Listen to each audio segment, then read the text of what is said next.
bismillaahi raxmaani raxiim assalaamu calaykum waraxmatullaahi wabarakaatu dhammaan khiyaartayna daawanaysay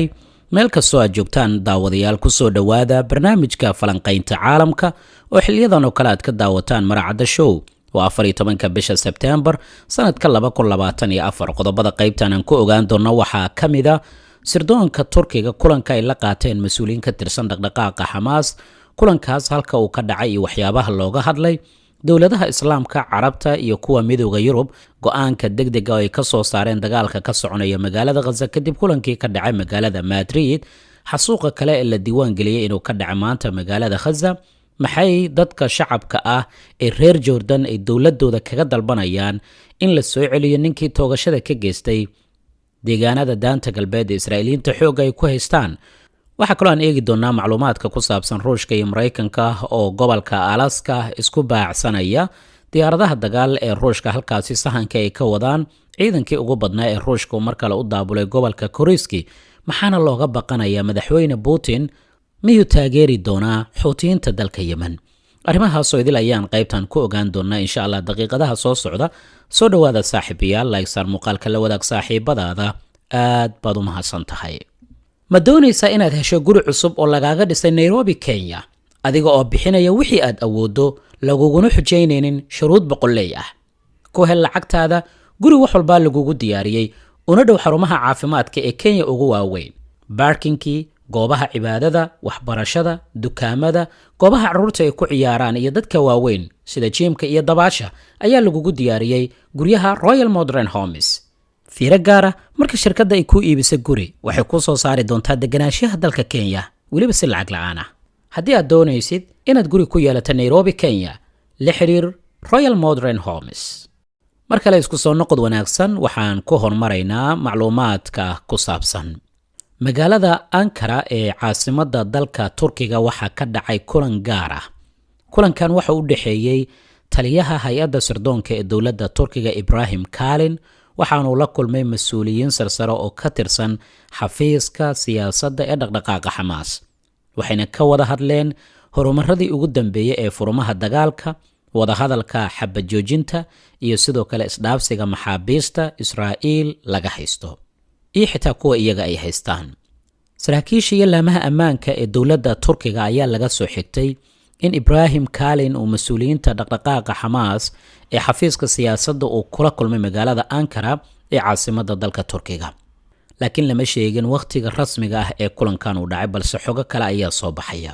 macluumaadka waxaa intaasay ku darayaan kulankan in sidoo kale diiradda lagu saaray marxaladda kama dambaysta ah ee heshiiska la doonayo in israa'iil iyo falastiiniyiinta ay gaaraan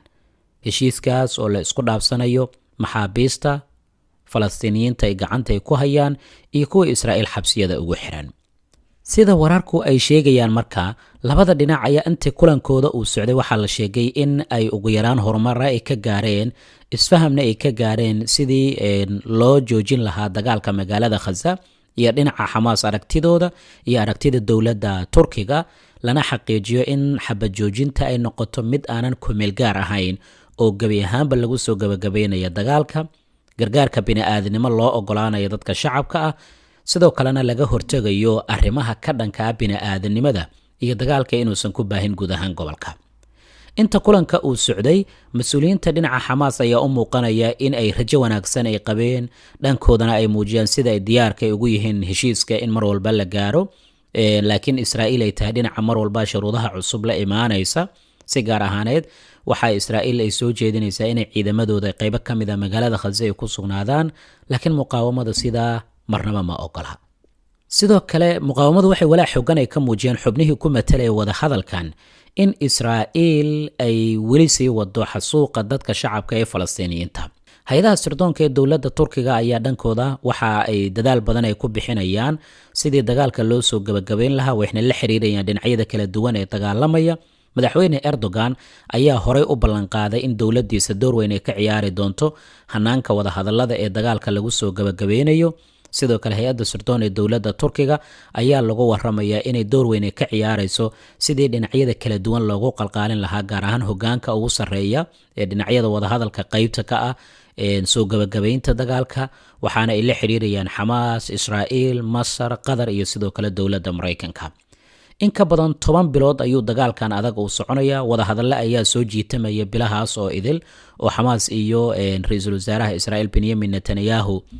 la doonaya inay kala saxiixdaan. inkastoo wararku ay sheegayaan in kulankan uu ka dhacay magaalada Ankara ee caasimadda dalka Turkiga, haddana waxaa la leeyahay waxay u badan tahay Khaliil Al-Haya oo xafiiska siyaasadda ee dhaqdhaqaaqa Xamaas ka tirsan inuu ahaa xubintii wadahadalka ku matalaysay magaalada Ankara dhaqdhaqaaqa Xamaas. inkastoo warbaahinta dowladda Turkiga iyo warbaahinta kale arrintan ay ka gaabsanayaan, laakiin warbaahintii carabta ayaa macluumaadkan bannaanka keenay. waana markii ugu horeysay oo Khaliil Al-Haya uu soo gaaro magaalada Ankara tan iyo markii la dilay Ismaaciil Haniya. dhinaca kale, dowladihii carabta iyo kuwii ka socda midowga Yurub ee maalintii shalay kulanka ku yeeshay magaalada Madrid oo caasimadda dalka Spain ah, waxa ay si degdeg ah u soo saareen qoraal ay ku dalbanayaan in ciidamada Israa'iil si dhammaystiran ay isaga baxaan magaalada Gaza iyo magaalada Rafah ama guud ahaan aagga Philadelphia oo ah xadka marinka Gaza iyo dhulka Falastiiniyiinta u dhaxeeya. war-saxaafadeed si wada jir ah loo soo saaray gabagabadii kulankan oo magaalada Madrid ka dhacay ayaa waxaa lagu yiri waa inay si degdeg ah isaga baxaan ciidamada Israa'iil guud ahaan magaalada Gaza, taas oo qayb ka noqonaysa qorshaha dagaalka lagu soo gabagabeynayo laguna yareynayo xasuuqa dadka shacabka ah. kulankan waxaa ka qayb galay wasiirada arrimaha dibadda iyo wakiilo ka socday dowladaha carabta iyo islaamka iyo ururka iskaashiga islaamka, xubno matalaya dhinaca Falastiiniyiinta iyo dowladaha Ireland, Norway, Slovenia iyo sidoo kale dowladda Spain. ka qaybgalayaasha ayaa dhankooda waxaa lagu waramayaa inay soo saareen war-saxaafadeedkan. dowladda Masar ayaa qayb ka ahayd. wasiirka arrimaha dibadda ee dowladda Masar ayaa ku matalayay wadahadalladan oo ka dhacay magaalada Madrid. Spain waxay ka mid tahay dowladaha u ololeynaya inay Falastiiniyiinta ay dowlad gaar ah ay yeeshaan, inkastoo dowlado badan oo reer galbeed ay qorshahan ay ka soo horjeedaan. arrintan waxaa kaloo imaanaysa iyada oo Israa'iil ciidankooda ay qiranayaan xasuuq loo geystay dad shacab ah oo caruur iyo haween lagu dilay xaafadda Tufaax lagu magacaabo oo magaalada Gaza ah. waxaana la bartilmaamaysaday deegaano dhowr ah oo ay ka mid tahay xerada Mawaasi lagu magacaabo oo bartamaha magaalada Gaza ku taala. maanta 10 ruux oo Falastiiniyiin ayaa la diiwaan geliyay inay dhinteen oo 3 ka mid ah caruur ay yihiin, 3 kalena haween ay yihiin, kadib markii diyaaradaha dagaalka Israa'iil ay duqeeyeen deegaanka Al-Tufaax oo dhanka bari oo magaalada Gaza ah. waxaana la sheegay in wili Israa'iil ay sii wado xasuuqa dadka shacabka ah. xogaga Falastiiniyiintana dhankooda waxay sheegeen inay wadaan bartilmaameedsiga xarumaha ay ciidamada Israa'iil ay ku sugan yihiin oo ku yaala magaalada Gaza, iyada oo ciidamadu ay la kulmayaan waxyeello aad u daran.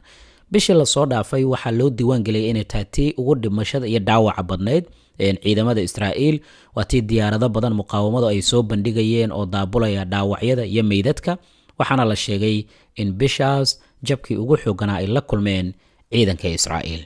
dhinaca kale, dadka shacabka ah ee reer Jordan waxay banaanbaxay ka dhigeen magaalada Ammaan oo caasimadooda ah. banaanbaxu waxay ku dalbanayaan in Israa'iil laga soo wareejiyo meydka Maahir Al-Jazi Al-Xuwaylaat oo ahaa ninkii buundada lagu magacaabo ee Boqor Xuseen ku dilay 3 ka mid ah Israa'iiliyiinta kadib markii gaarigiisa traaga inta uu qaatay halkaas rasaas uu ku furay, ciidankiina ay dhankooda halkaas ay ku dileen Maahir Al-Jazi.